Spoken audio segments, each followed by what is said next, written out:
सुप्रभात बच्चों आज हम कक्षा 5वीं के पाठ 19 का अध्ययन करेंगे, जिसका नाम है दयानंद प्रशस्ति। तो बेटा, प्रशस्ति का मतलब होता है प्रशंसा में जो किसी की तारीफ जहाँ पर की जाती है उसको प्रशस्ति बोलते हैं। तो ये पंक्तियां दयानंद जी की, स्वामी दयानंद जी की प्रशंसा में लिखी गई है कि स्वामी दयानंद जी ने किस प्रकार लोगों को ज्ञान का रास्ता दिखाया, किस प्रकार वो अंधेरे में भटकते हुए लोगों को प्रकाश की तरफ ले गए। बताएं तुम्हें हम, दयानंद क्या था? ऋषि था, मुनि था, कोई देवता था? यहाँ बताया गया कि हम आपको बताएंगे कि दयानंद जी कौन थे। क्या वो कोई ऋषि थे या कोई मुनि थे या कोई देवता थे? अंधेरे में ठोकर जो खा रहे थे वे गुमराह उनके लिए रहनुमा था।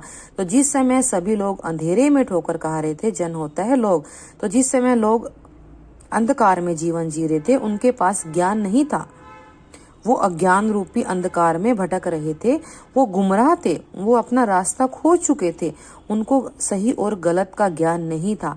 तो उस समय दयानंद जी सबके लिए रहनुमा थे। रहनुमा होता है सबके लिए, वो आदर्श थे। ऐसा व्यक्ति जो दूसरों को प्रकाश की तरफ ले जाए, दूसरों को जीवन को संवार दे, तो वो आदर्श व्यक्ति दयानंद जी थे।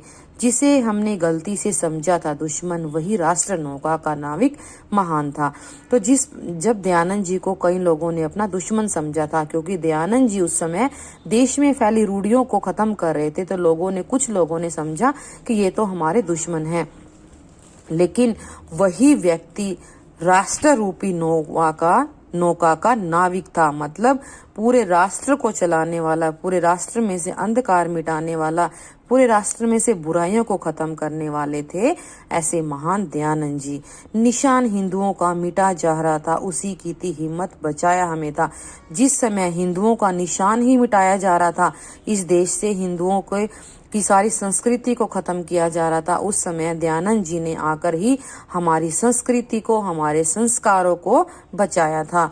निभाया था दीक्षा के व्रत को अनूठा, विरजानंद का शिष्य प्यारा महान था।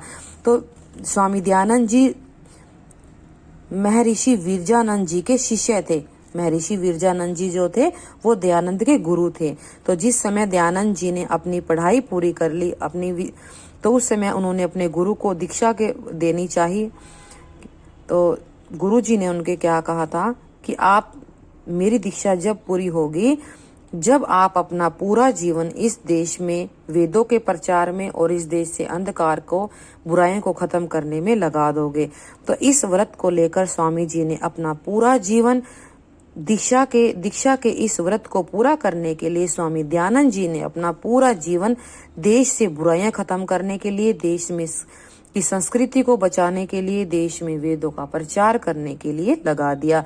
गरज कोई माने ना माने मुसाफिर, दयानंद दर्दे वतन की दवा थे। कि चाहे कोई व्यक्ति माने या ना माने, लेकिन दयानंद जी जो थे वो दर्दे वतन की दवा थे। वतन हमारे देश में, हमारे राष्ट्र में जब भी कोई समस्या आई तो उसका निवारण दयानंद जी ने किया है।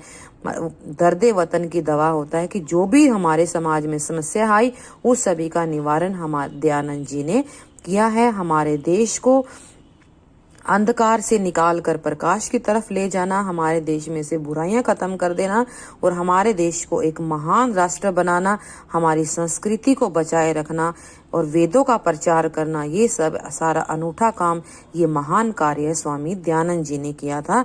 तो वो हम सब के लिए एक महान देवता थे। हमारे लिए वो एक रहनुमा बनकर इस देश में आए थे। धन्यवाद।